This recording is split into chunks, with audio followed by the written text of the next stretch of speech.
international audience to pay attention to what's happening, because there's so much silence around some of this, to think that the military dictatorship is okay.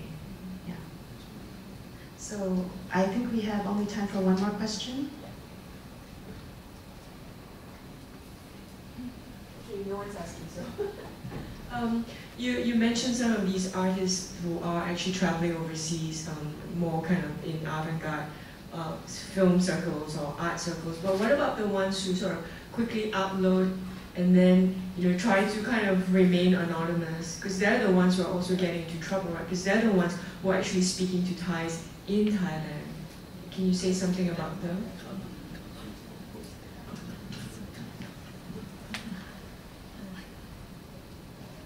So, in one of our interviews with some of these more short filmmakers, what they do is, I think they have a friend who has a server abroad, and they create different accounts to upload on YouTube, so that it can't, But the Thai government still has the blocking technology.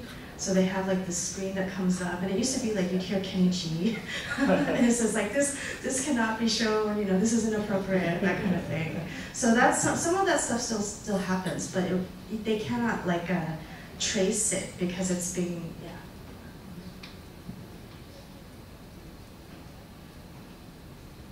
Okay, so I think we're gonna go on because we have lack of time. Thank you very much. And Patrick Campos.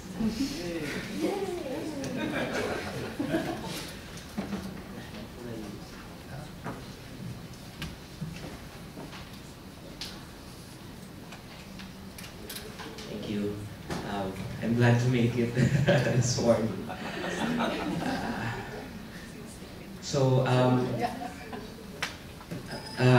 The paper I'll be reading will really be just a kind of overview, like a chronicle. I tried to in the interest of time, and I also, you can move. Focusing only on the urban side, also in the interest of time. I followed Felipa's suggestion to tell you where, this is a finished work actually, but I think I botched the paper by extracting from this longer work. Book that's coming out the end of National Cinema, many of the chapters from which I first tested here in ASEAN across the years. So in my paper, I outlined certain meanings ascribed to the significance of film realism in the Philippine cinema, and I trace how local and global cinema cultures intersect in the dynamics of film practice in the 21st century. References to Philippine cinema at the time of its re-emergent prominence in world cinema between 2005 and 2009 routinely point to the filmmakers of the 1970s and 80s, or allude to the golden age as a central trope by which to understand and discursively define the current independent cinema phenomenon. Of prime importance in these references is the fact that the golden age marched in near cadence with martial law and thrived on economic and political instability. Their imagery was based on visualizations of poverty, their aesthetics tended to favor realism, and the setting of the most defining films was the city.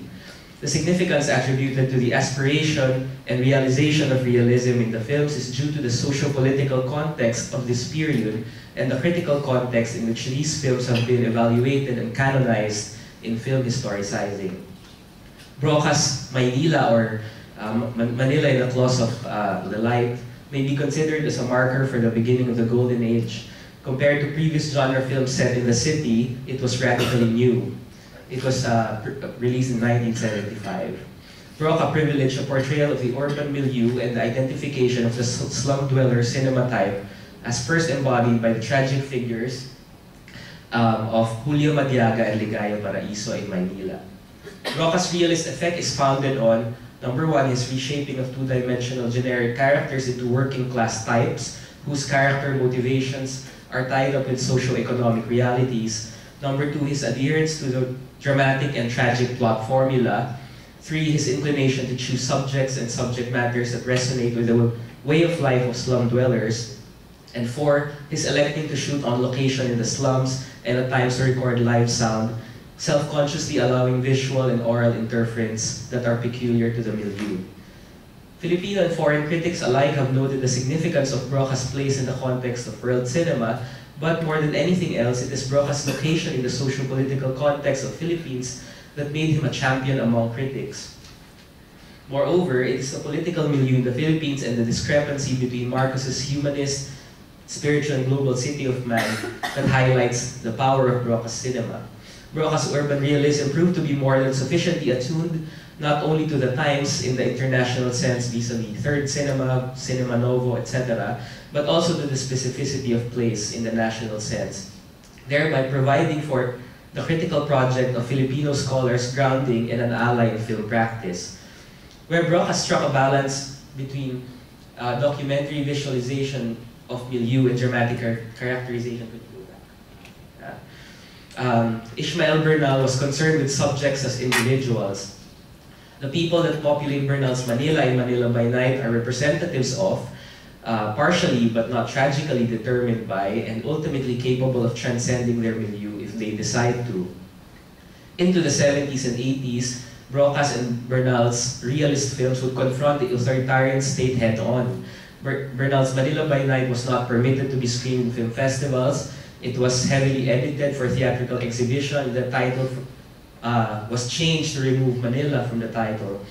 Broca's later films were brought to court for inciting sedition. One was X-rated. The predisposition of the filmmakers toward realism at a time when the government exercised control over the media was in itself a political statement, a desire to lift a veil, as it were, and to open the eyes of its viewers to the reality concealed by Marcos's new society. What these urban realist films had done in effect was to expose the artificiality of Marcosian realism. Next, another one. In 2006, born out of the fecundity of digital cinema, a new urban realism came of age in the form of Jeffrey Hetorian's Bet Collector or Cubrador, which, though not isolated from the historical sequence of city films, exhibited remarkable originality. The film's narrative is centered on middle-aged Amy, an amicable bet collector for the illegal numbers game Hueteng. The visualization of Amy's base of operation provides spatial equivalence to the political and economic scheme of Hueteng. Her movement in the labyrinthine shanty towns discloses the veins inhabited by the underclass that compose the main betters, as well as the arterial points occupied by men of power from which the illegal business is controlled. Entertainment journalists, noting Hetorian's revivification of realism and his film's immediate international triumphs, hailed him as the heir apparent of Broca. This accolade, being an heir to Broca, this anxiety about cinematic greatness is also, like Golden Age films, anchored on the reality of widespread poverty and pervasive corruption in all levels of society, which is exactly the subject matter of Bet Collector or Cubrador. But the signifier realist cinema, through its continued productivity in association with greatness and Broca, has problematically kept in abeyance the signified, this in spite or precisely because of the brand of urban realism institutionalized by or in the name of Broca. Since 1987, after the fall of Marcos, realism has become the dominant form of socially conscious cinema in the Philippines as sanctioned by nationalist criticism. In the last 4 decades, major mainstream directors who otherwise make genre films have made, in the mold of Broca, quote-unquote poverty films that are at times considered the crowning glory of their careers. And yet in a post-Marcos, post-Golden Age cinema, and an increasingly digital-based and participatory media culture, when political corruption is no longer suppressed or can no longer be concealed, critical and creative challenges must necessarily be faced. But even if film art is the only point of discussion, labeling Hetorian as the heir to Broca may prove to be a disservice to Hetorian and the new realists. As I have mentioned, its aesthetic expression of realism is nothing like any of the previous realist films made since Broca.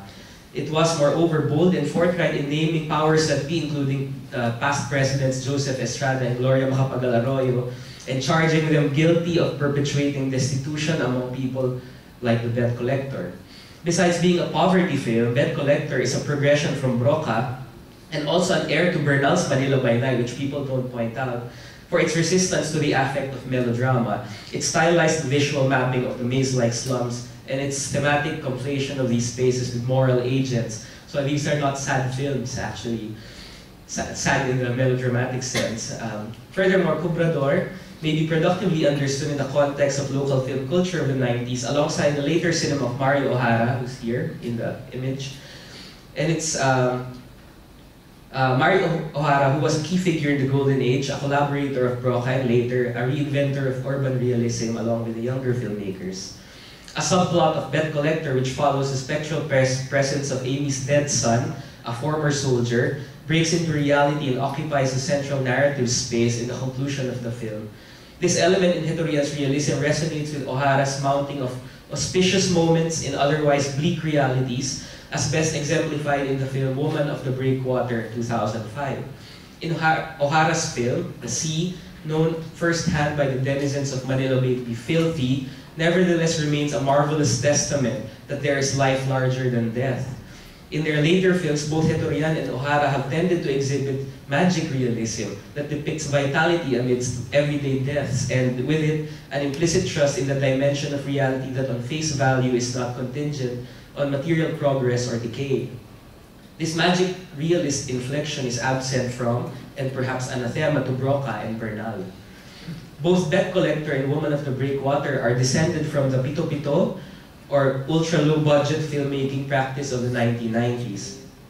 Hitorian and O'Hara, along with Lav Diaz, were the creative forces of pito-pito productions. In this practice, poverty is not the film's narrative center only, but poverty dictates the sensibility and aesthetics. During the same period, Hitorian directed a film called Fetch a Pail of Water, or Tila Balde, which is the director's self-avowed tribute to Broca. Critic Lito Zulueta praises the utter simplicity of this slum film and its efficient making, a telling description that betrays the state of the industry and suggests how filmmakers have had to conform their visions to the limitations of an industry beset by neoliberal demands. In fact, the utter simplicity and efficiency of Pila Balde, driven not so much by dramatic plot, but by the contingent depiction of a panorama of social types, will eventually become the ostentatious characteristic of later realist films. In this light, pito-pito filmmaking is in itself progression from the aesthetics of poverty of the Golden Age, for after all, the poverty films of Broca were not productions on a shoestring. A number of these films were produced by major film companies and featured big stars. The introduction of pito-pito filmmaking in the 90s, considering the transmogrified political economy of this practice, should be understood as an intervening time and space between Bet Collector and Maynila that indelibly altered the course of urban realism. Both Hitorian and O'Hara eventually turned to the cheaper and more portable digital video technology, the equipment of choice of independent filmmakers of the new century.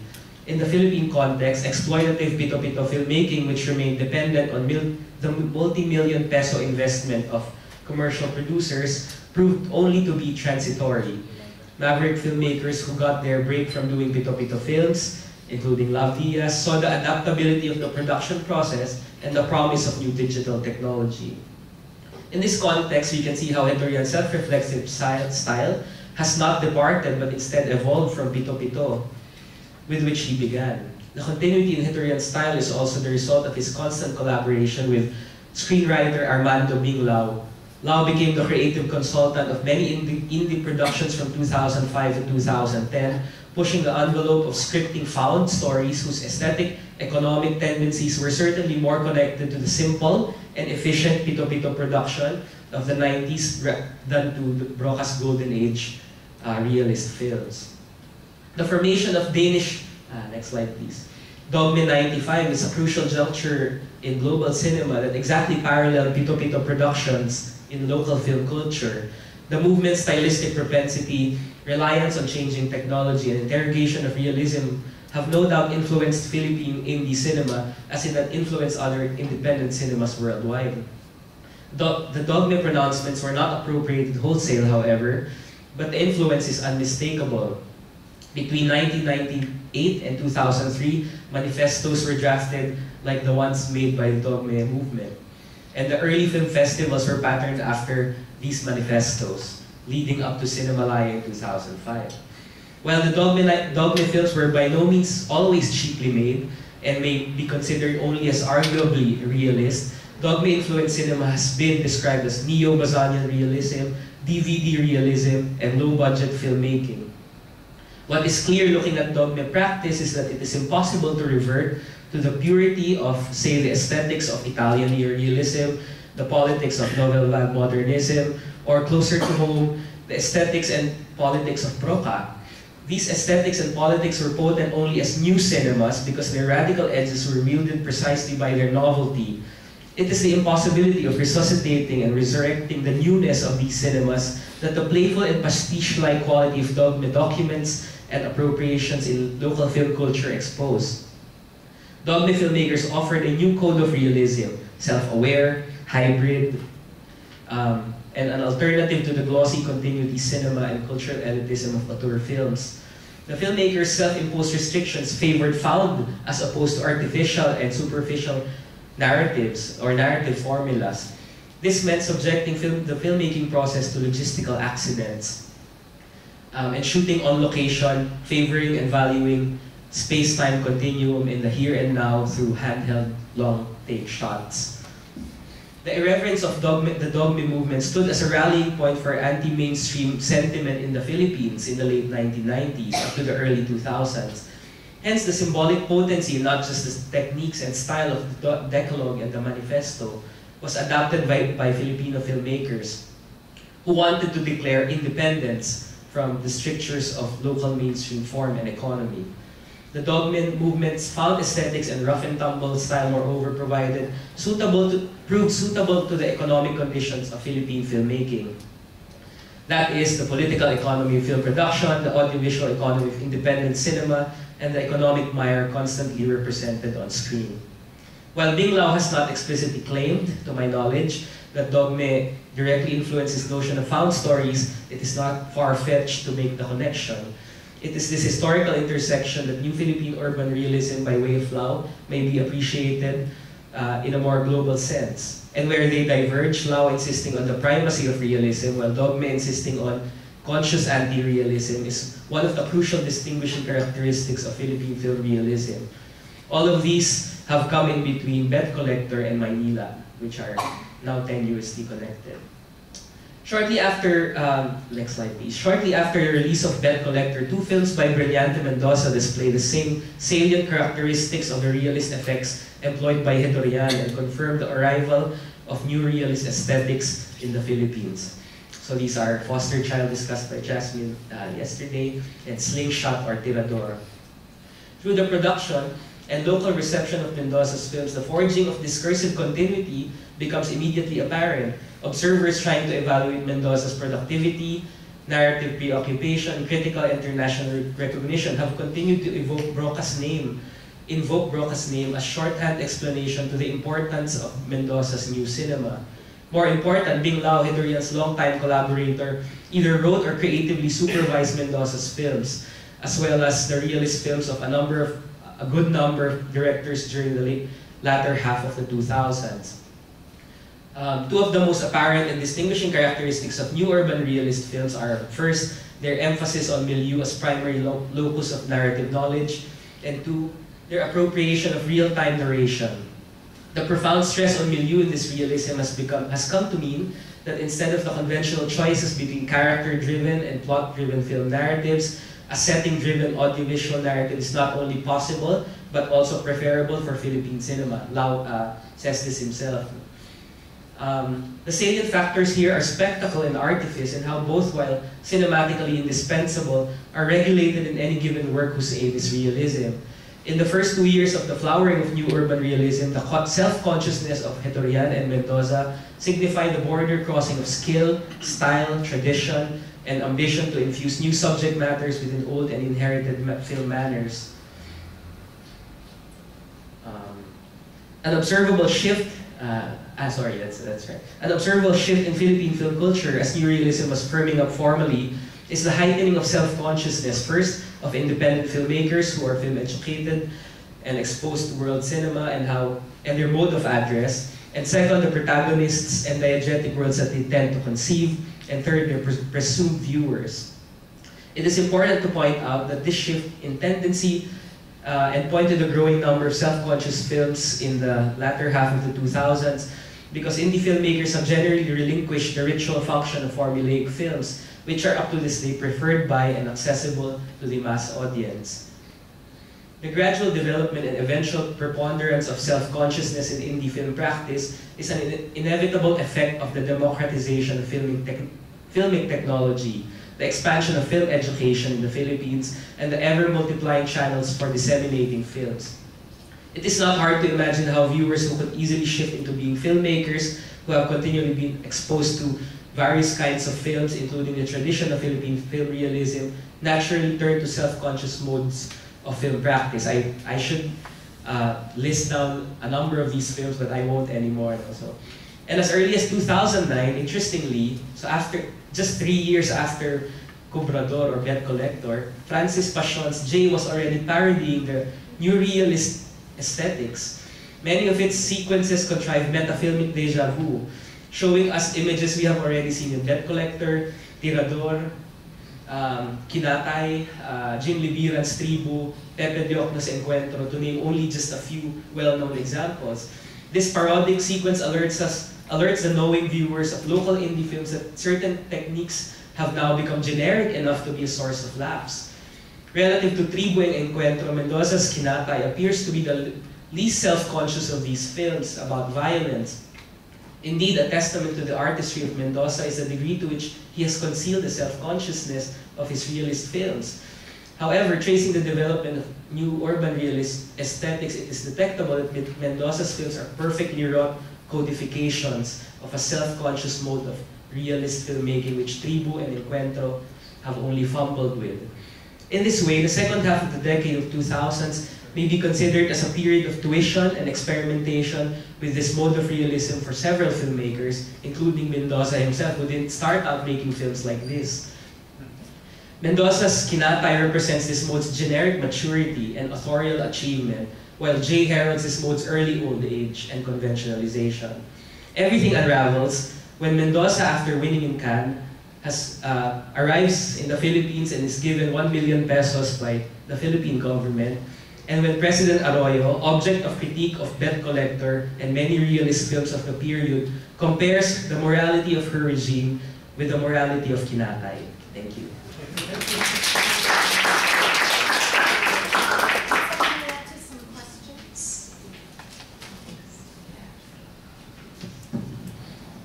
Thanks, Patrick, for this fascinating genealogy, which you situate within the political economy of film production. So it's very enlightening.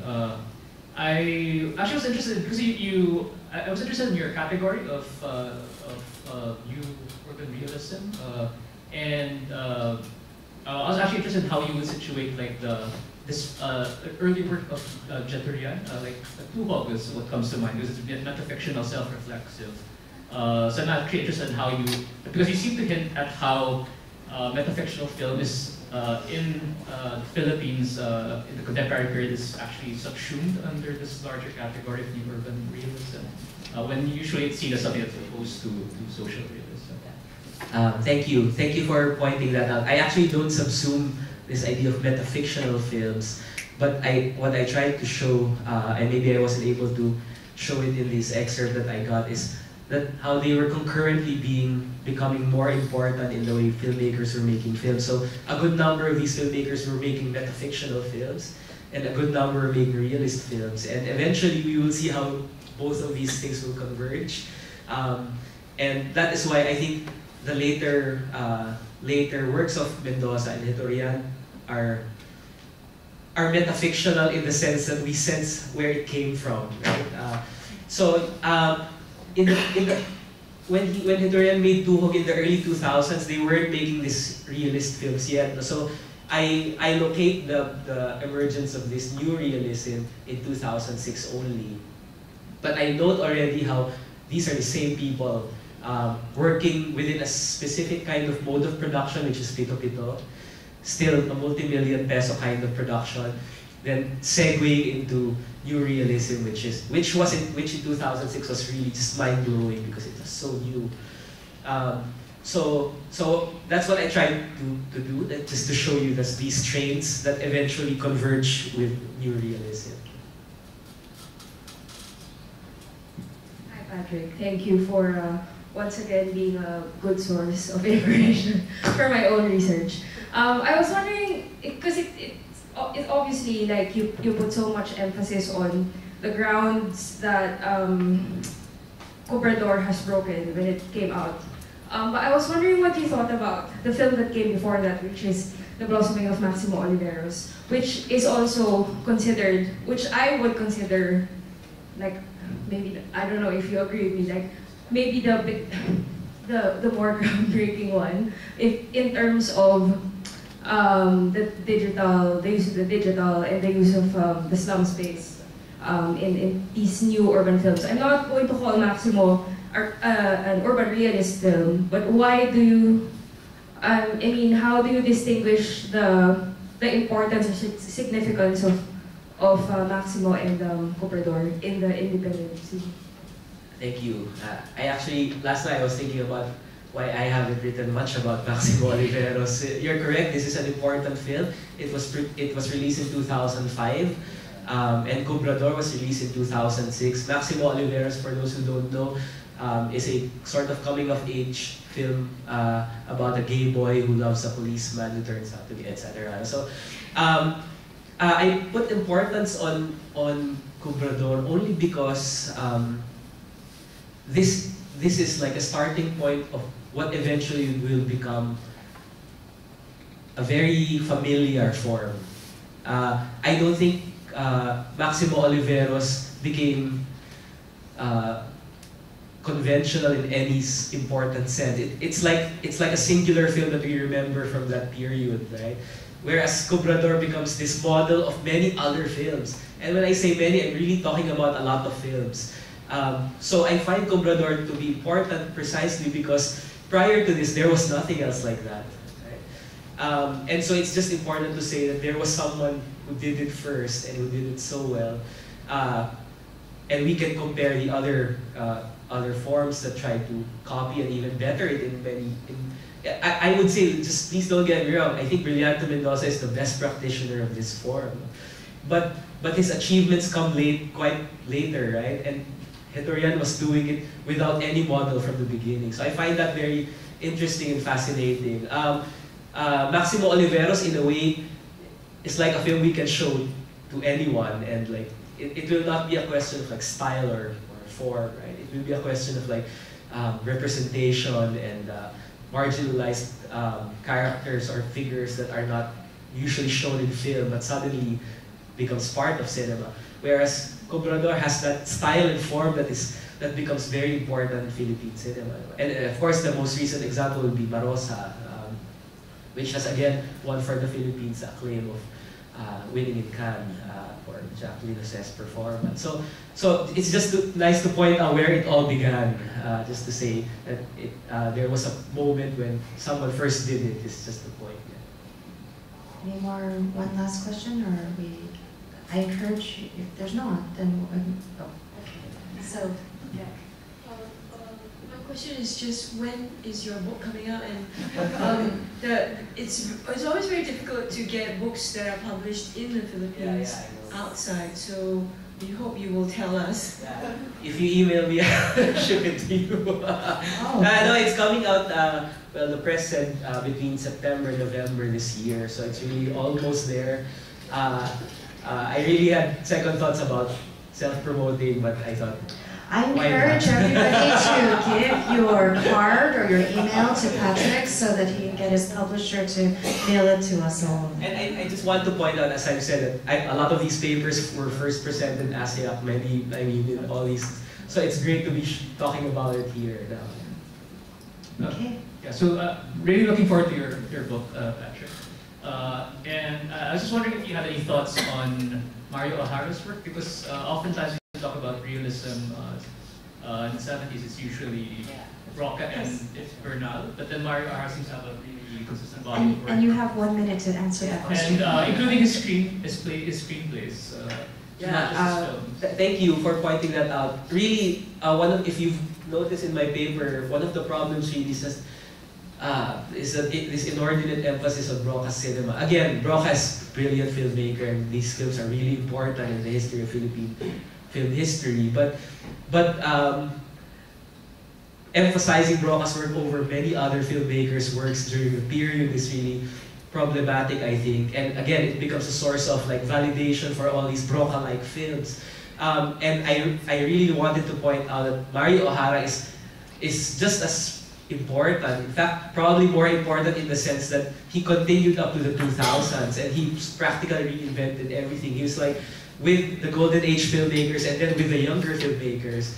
I can't comment so much in 1 minute, but what I find really interesting in his reinvention of realism is that really incorporating magic realism, right? So it's this kind of Fellini-esque social types, like this movement of the camera from left, and all these figures from Manila, and they're not sad or they're not sorrowful. It's not really sad Manila, but all these happy people from Manila who look so different from each other. And all these things, and then they're fiesta-like, the fiesta-like environment where they live in the slums. Right? It's very different from Broca and Mendoza, actually. And I like that idea that they believe in magic. I mean, many people, many denizens of Manila do believe in it, especially as they live in the slums, right? So I find this to be an important movement or development that not many people have commented upon. All right, thank you. So next we have the title of the work is Made in Malaya, Hybridity and Cultural Negotiation in Malay Cinema of the 1950s.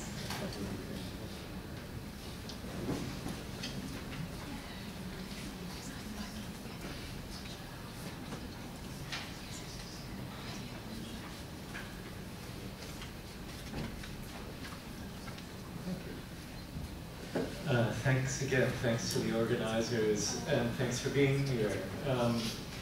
So the paper that I'm presenting sort of evolved out of discussions I've been having with a friend in Los Angeles who's a curator, Cheng Sin Lim, who's from Malaysia. And we were really interested in the P. Ramlee films. We've been discussing them. And it's kind of coincided with other work I've been doing related to the Malayan Film Unit as well as Radio Malaya. And some of what I have to say focuses a bit on that, the way in which these films are part of this broader context.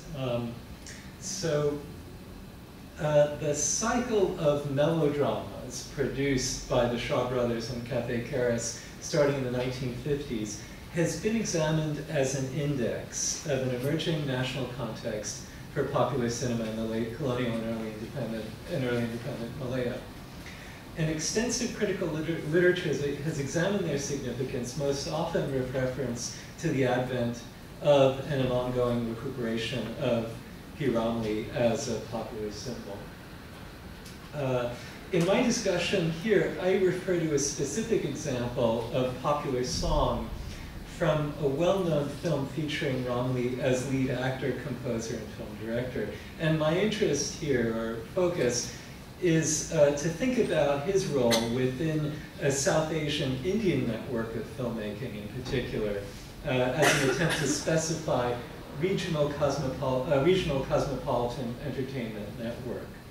So rather than simply marking the history of Malayan, Malaysian, or Singaporean national cinema per se, I argue that these films, among others, refer to a regional economy for filmmaking and playback songs. They've contributed to an ongoing post-colonial melodramatic imagination that's a significant layer of an accumulated construct of Malayanization and an implied obfuscation of its sources. One of the most surprising aspects of these film melodramas, again from the 50s and 60s, is their very close relationship to the emergence of Indian sound cinema and the playback song genre. Historically, the scale of Indian talkies expanded dramatically in the 1930s, such that the annual production of Indian language films went from 27 in 1931 to 233 films in 1937. So The very expansion of this economy for production at first became a locus for experiment and adaptation within India itself, but it also had a significant impact on regional exhibition. One of the most often cited early Malay language films was directed by the Punjabi Bombay-based filmmaker B.S. Rajans under the title Laila Manjun. Interestingly, Rajans also directed the now lost film, Saryon Merdeka, which was the source of the film Return to Nostalgia that we saw the other day. So Indian directors were most often employed to lead the filmmaking effort, often assisted by Chinese and Indian technicians, who shot and recorded Malay Bangsawan actors and singers performing stories along with Sandubara plays. Those were Malay plays. According to a comprehensive FINAS catalog of Malaysian and Singaporean films, Indian filmmakers directed 107 of the 156 feature films made during the decade of the 1950s. Within this framework, popular Indian film plots were translated, with music derived from Indian playback songs, among other sources, including American popular ballads. This form of hybridity in the production process may in fact be considered a continuation of the rather capacious Malayan Bangsawan tradition. As Tan Soo Beng has explained, the late 19th century, early 20th century Bangsawan was a cosmopolitan theatrical form that was orchestrated within a vaudevillian format that incorporated a wide range of theater and even short films accompanied by live regional styles of music. Within the context of India itself, let's see, I lost my place. Some of the most significant regional language cinemas, including Tamil and Telugu productions, were initially produced in Bombay and Calcutta with directors, technicians, and often actors who did not speak the language of the production itself.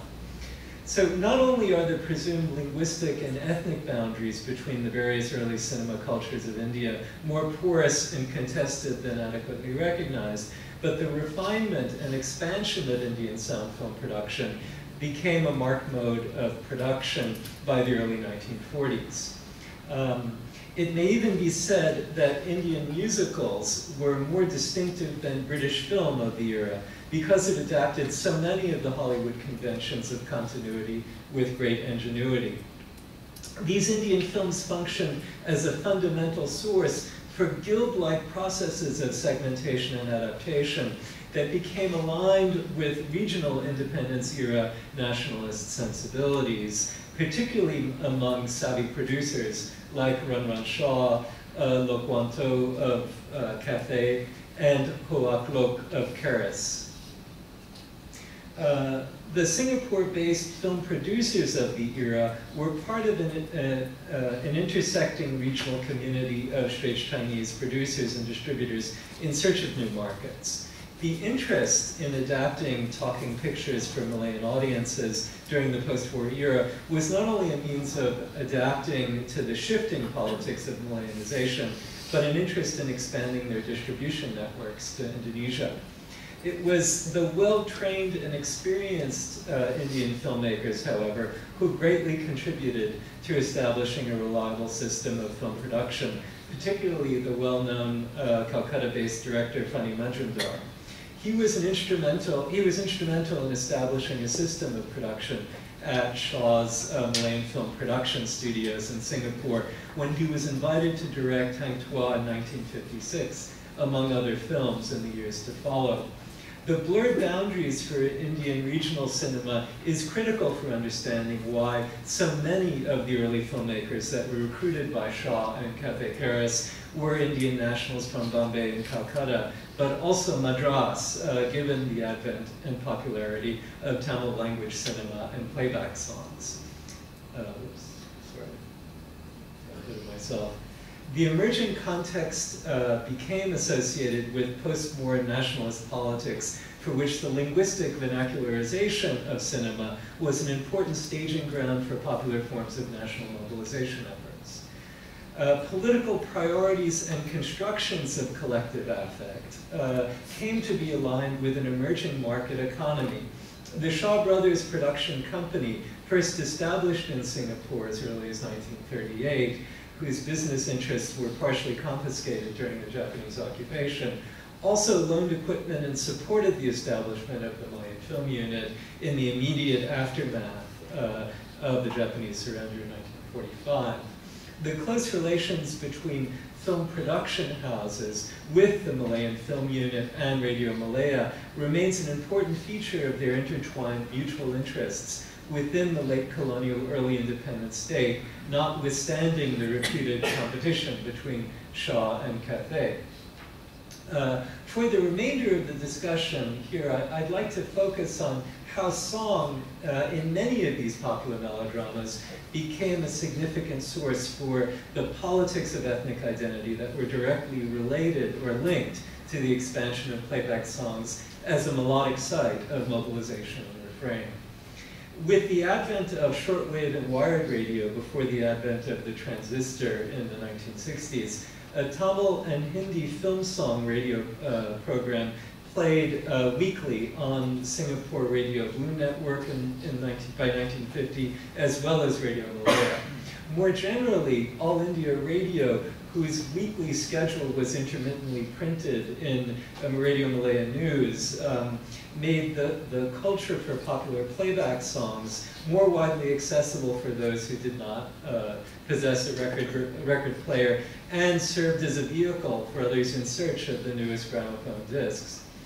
It was for this reason that the envelope for song in the earliest Malayan melodramas is a key feature in their development as a popular form, given the psychological plasticity of auditory.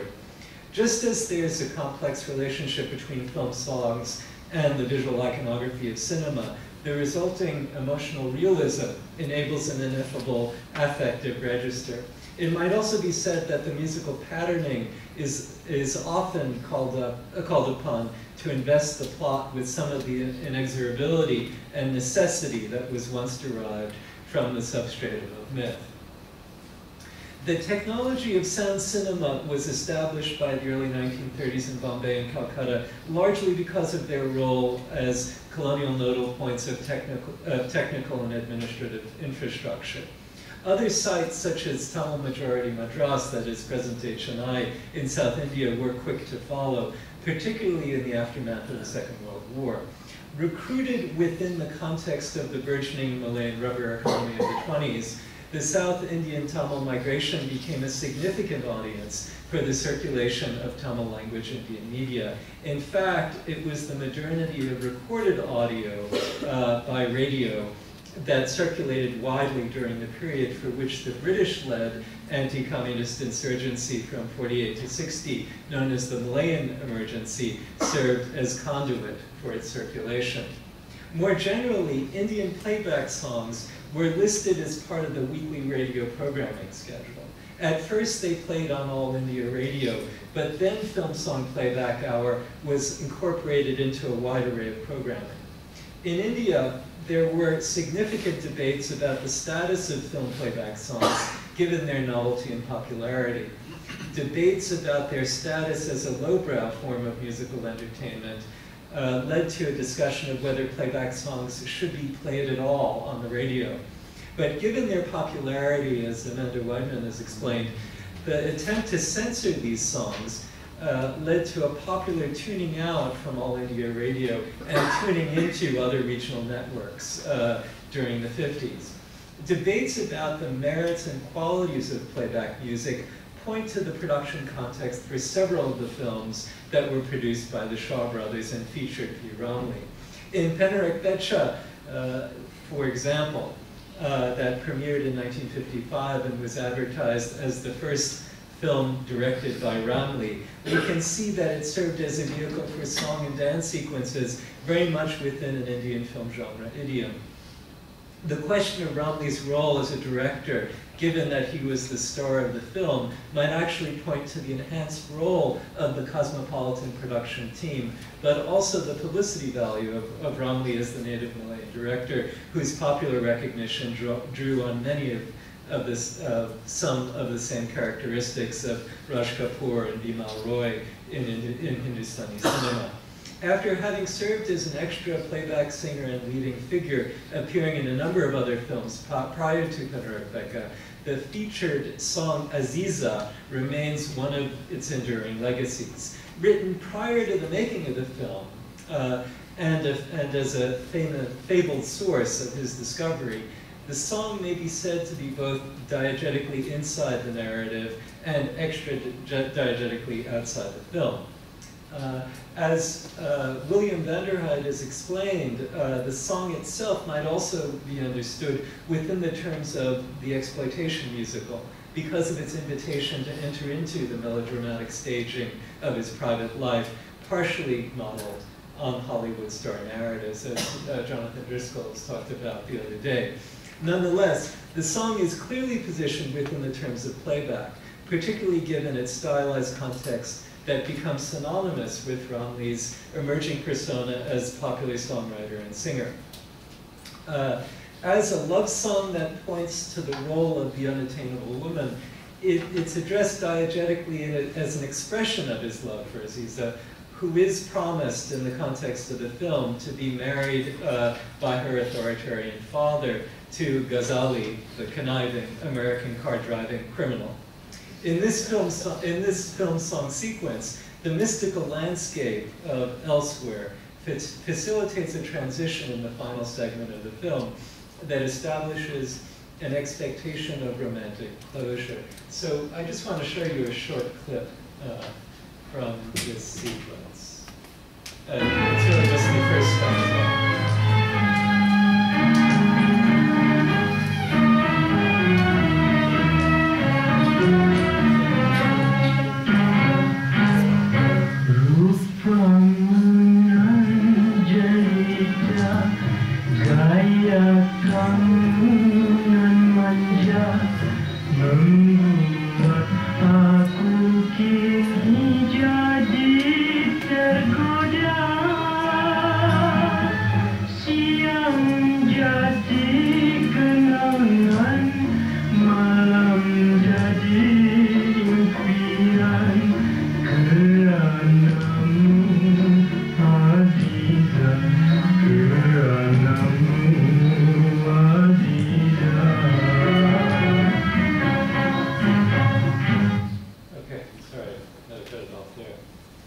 So, the film itself relies upon a well-rehearsed, realist, moralizing storyline prevalent in Indian cinema among other national film traditions of the era.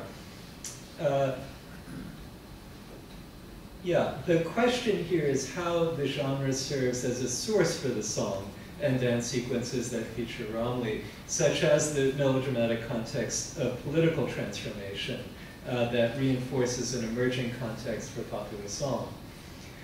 It's the circulation of the songs in particular that serve as the basis for promoting celebrity as aligned with an effective address to Malayanization.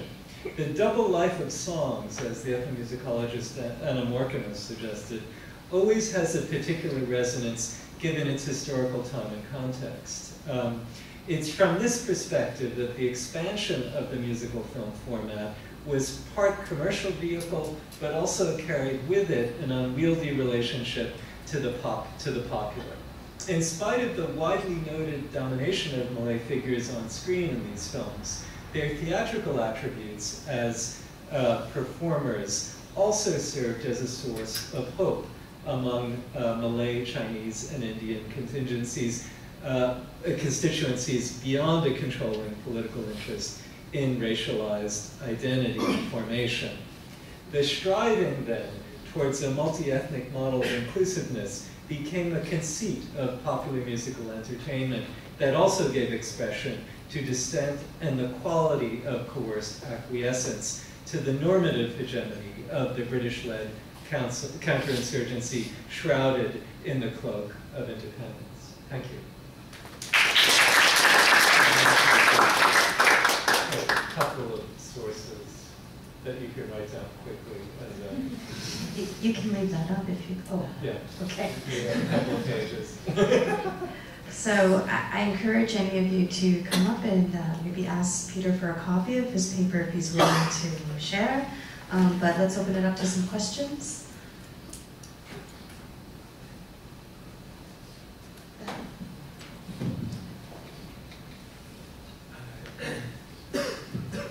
Okay, thanks, that was really interesting. You're talking about various influences from the Indian context in this, in terms of, I suppose, the style. There's character types that get taken as well.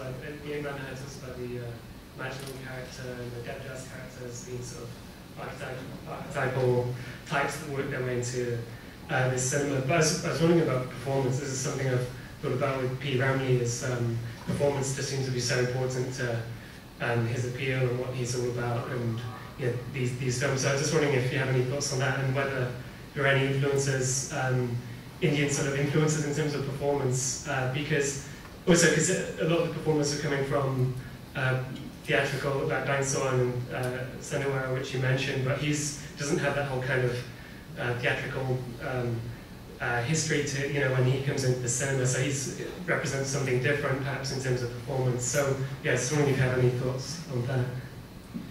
Yeah, I mean, I think what's really interesting is how he started really as a singer, and the way in which he became slotted into films, the sort of history of his discovery, and the way I guess the Indian directors saw that he could possibly fit within the context of some of these films. So I think that the way in which these different ways of conceiving of performance came together is a really fascinating aspect of it, and also this quality of appropriation.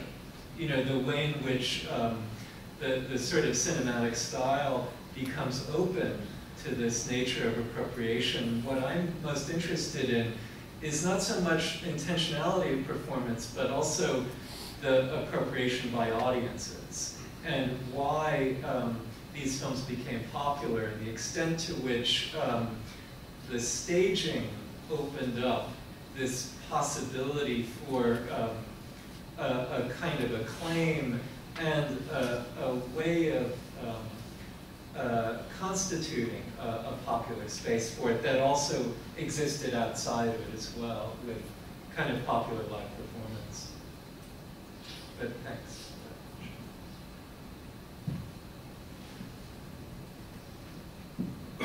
Thanks for a fascinating paper. I was just wondering, and this might be beyond the scope of your paper, if there was a move away from the Indian influence as Malaysia started to form as a nation in the late 50s and the early 60s. Yeah, thanks for that question, because in fact, that type of question is sort of what I'm arguing against in the paper, is that in fact, what I'm presenting here, a number of people have talked about. It's not new per se, but most often these films in particular are kind of described as a starting point for a national cinema, for ideas about a national cinema. And I guess what I'm saying is that the intersecting regional dynamics of how the film as a work that is very much part of a production process constitutes it, leads us to see that these dynamics connect them together. So rather than going in the direction of saying that, okay, there's an authentic cinema that's representative of the place at this moment, we can talk about processes. So for example, with European or American cinema, for example, most often the argument is that, okay, these are American films, these are French films, these are German films. But in fact, it's really the production process that's really what's at stake in describing the films and understanding what they are, and that the issue of language is another really interesting facet to it. And that's why pointing to songs is a really interesting kind of way in which to disarticulate the process of making. and of how it becomes apprehended, and how people start to in a sense, identify with figures within it, and a mode of expression.